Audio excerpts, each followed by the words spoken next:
organization, the Heritage Foundation, loves Texas. Ooh, they love Texas. They always sending us some nonsense bills that somehow set this country on the wrong trajectory. They send them to Texas. They send them to Florida. Every deplorable state that we can think about, they usually coming out of y'all's think tank. But nevertheless, when we talk about protecting women, what we've seen is, say, in the state of Ohio was one of the most recent states when their lawmakers didn't have the courage to do what they needed to do because, of course, we believe in gerrymandering. And because we believe in gerrymandering in this... Point of order. I moved to strike her word. I moved to strike her words, deplorable states. That's not a point of order. Let the gentlelady proceed. The committee will suspend. Whoa, whoa, whoa, whoa, whoa, whoa, whoa, whoa, whoa. The committee will suspend. Just hold. Slow.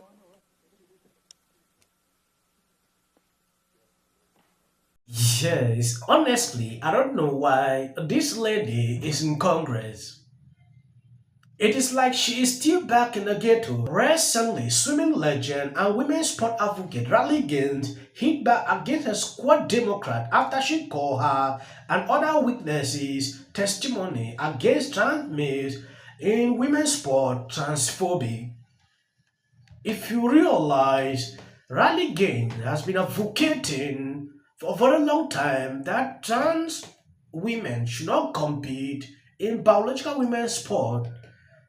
It has geared up some attention on social media, and now a lot of people are concerned. Democrats, without valid point to back this on, try to go after her. So on this clip, we are going to take an exclusive look into what is going on exactly.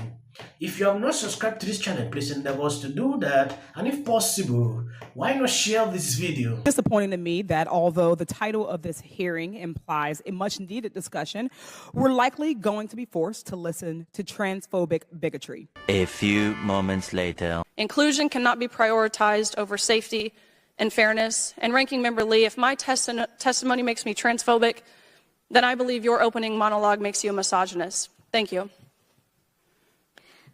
Thank you, Ms. Gaines. I now recognize Ms. Perry for her opening statements.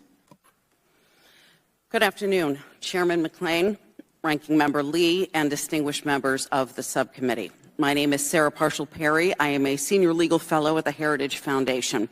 As a former varsity athlete, the mother of a girls varsity athlete, and former senior counsel for civil rights at the Department of Education, I have, as the saying goes... Madam Chair, excuse me, I move to have the gentlewoman's words taken down. The committee will suspend.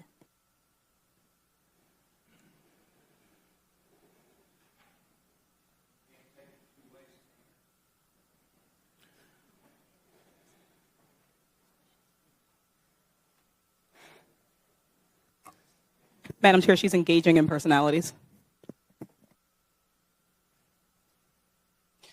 Can I just ask how it's fair to be called transphobic? There's a thing. I would say men disguising themselves as women are engaging in personalities. Order. Yeah. Hang on.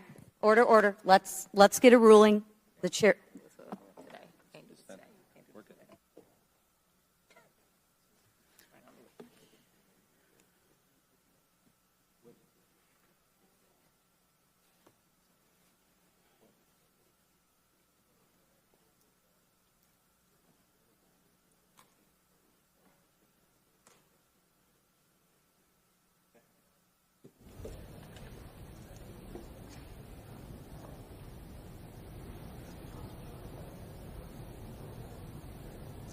Okay, I move to withdraw the point of order.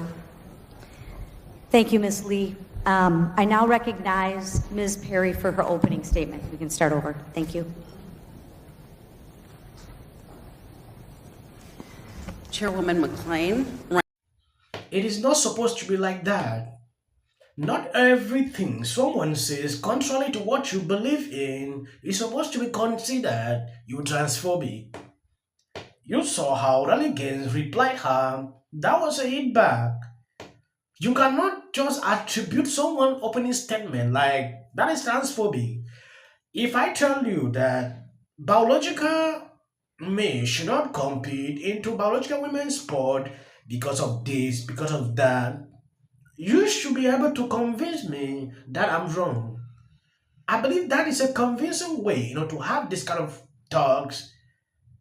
If you already have that in mind, like to just conclude, like I see on daily basis, someone going contrary to your beliefs, you just start calling the person names. That is how some Democrat try to suppress someone when they deem like you are a threat to them. And success in school sports depends on a whole range of factors, including how hard you work and coaching and access to really good resources and facilities. And trans students participate in sports for the same reason as their kids, because it is fun, because it creates belonging and community, because it teaches so much about persistence and leadership and discipline, unless they learn to lose gracefully, hopefully. And often they learn to win with dignity, hopefully. They learn to do the sort of work that means you have higher grades and stay connected to school. I want every kid to have that chance. Being signed into law across the country seek to create a problem that just doesn't exist, all for the sake of perpetuating hate against vulnerable groups. This isn't about preserving competition in sports. It's a way to mobilize would-be voters by turning trans rights into a political football. I encourage the Department of Education to prioritize finalizing this proposed revision to protect our transgender youth. And I encourage my Republican colleagues to stop picking on kids. I yield back. Thank you, Ms. Lee. Whatever happened to I am woman, hear me roar? What have we lost our minds? I sat here and listened to every label imaginable. I am here to protect women, girls. My God, why do I have to apologize for that? We spent decades trying to protect women, and you know what? We won. We won. So I will not apologize now or ever for trying to protect my daughters and women in sports. And that's what this hearing was about, protecting women. So you know what? I am a woman, and let me tell you, hear me roar, because I will not stop protecting women. You want to know why? Because we have rights too. Women have rights too. And our daughters have rights too. Let me be explicitly clear on that. And I will never stop protecting our daughters. I will never stop protecting women. That is my job as a mother, and it is the right thing to do. This hearing today has been extremely informative and heartbreaking. Frankly, I am mystified by the Biden administration's shameless failures to protect women's rights. We talk about protecting women's rights like that's such a bad thing, that's so evil to protect women's rights.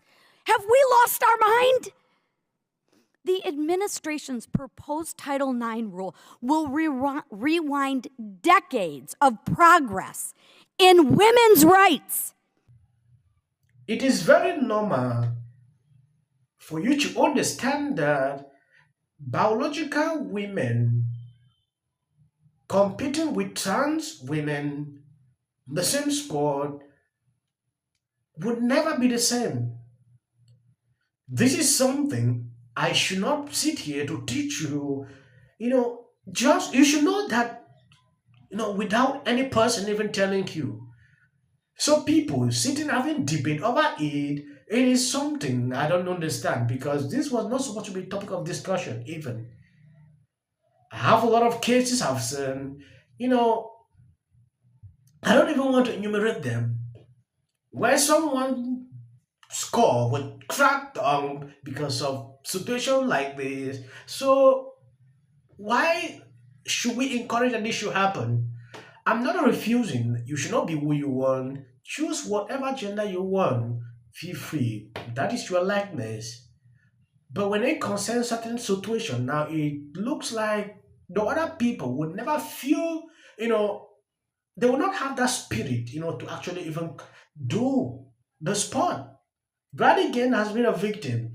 Reason when she stopped doing it, she came now to advocate that this should not be happening A lot of people call her names. I don't want to go into her political beliefs, like what I've seen, even some consecutive, not going off on her, like she has done this, she has done that because she endorsed Ron DeSantis. I don't want to go into that kind of politics. I want us to just look at what she has been doing to advocate that these people should not be competing.